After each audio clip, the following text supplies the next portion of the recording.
You're sitting in your car, someone cuts you off, and the familiar flash of heat rises toward your chest.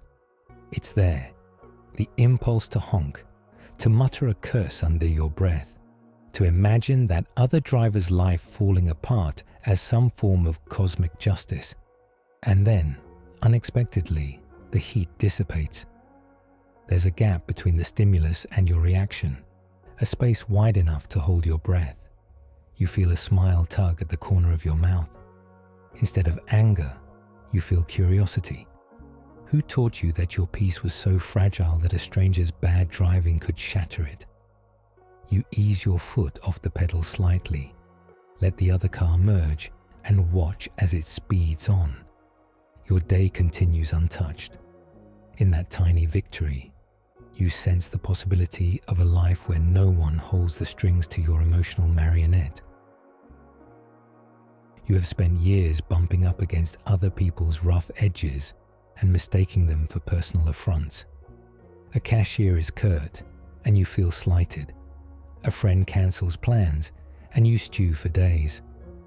A relative makes a comment, and your stomach knots. In moments like these, anger feels like an automatic response, as if your environment were the puppeteer and you the puppet. But there is a day when someone's words float past you like a leaf on a stream, and you watch them go with mild interest instead of grabbing them and making them your own. You suddenly realize that there is a difference between experiencing something and making it about you. The words still exist, the behavior is still theirs, but your internal weather stays calm. This awareness blooms slowly at first, and then, with practice, more often.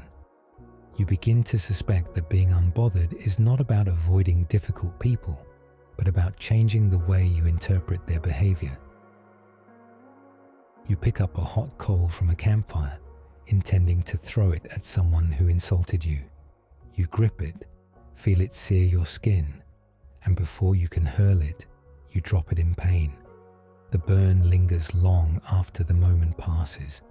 You tell this story later, realizing how absurd it is. Why hurt yourself to hurt someone else?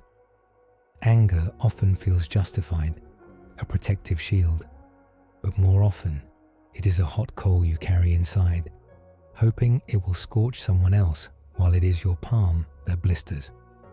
One evening, as you sit by your own metaphorical campfire, you decide to stop picking up coals. The decision is quiet, not announced. It shows up when a relative makes an offhand critique. You inhale, feel the familiar urge to retort, then exhale and ask, "What's going on with you?" The coal stays in the fire. Your hand remains unburned. The conversation shifts. You have learned something profound. Refusing to carry anger does not mean being passive. It means choosing your well-being over temporary vindication. The path to this equanimity is not linear.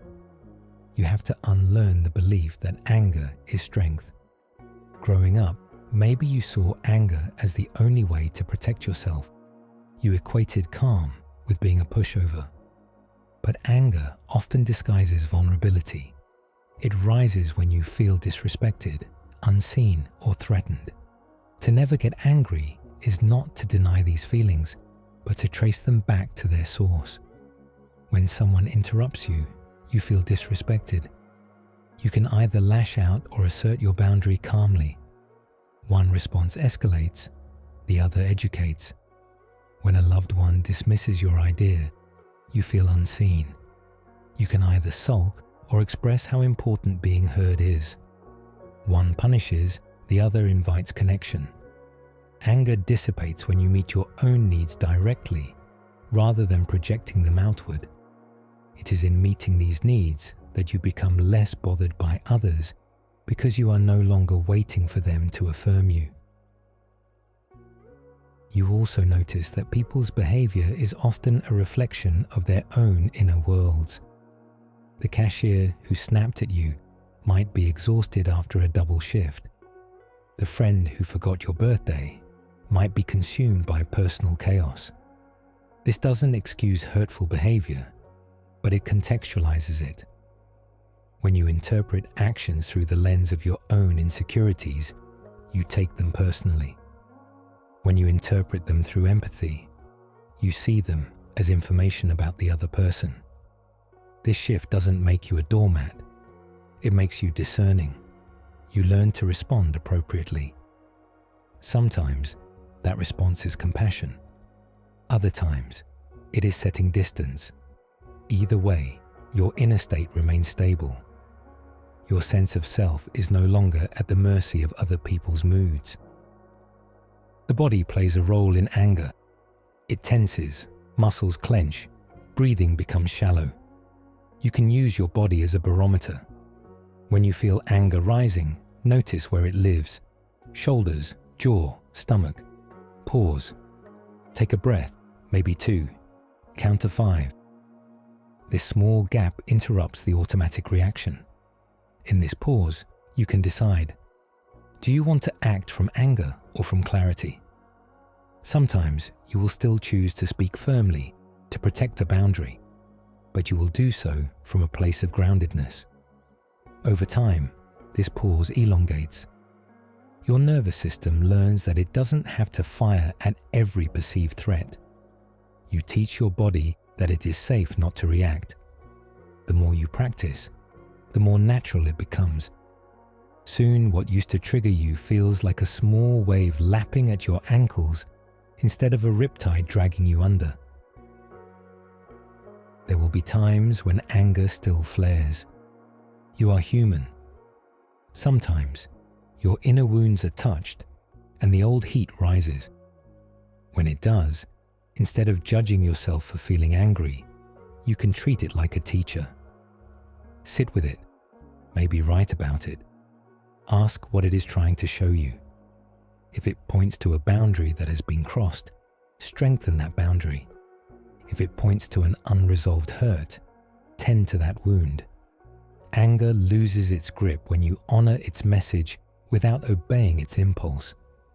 You transform it from a destructive force into a signal for growth. The promise of never getting angry does not mean becoming numb. It means becoming selective with your emotional investment. There will be injustice in the world that rightly angers you. In those cases, your anger fuels action. But being bothered by everyone's minor missteps drains you. Preserve your fire for what matters. Let go of the coals that burn your hands without illuminating anything worthwhile. Trust that your peace is not a fragile thing, but a reservoir you can draw from. The more you choose calm, the deeper that reservoir becomes. One afternoon, someone complains about the weather in a tone that once would have annoyed you. You smile and listen. You realize you have not thought about them in terms of how they affect you. You are simply present. The world no longer feels like an assault course.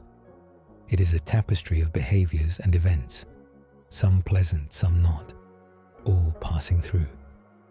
You stand at the center of it, solid, unaffected by every gust. The ease you feel does not come from controlling others.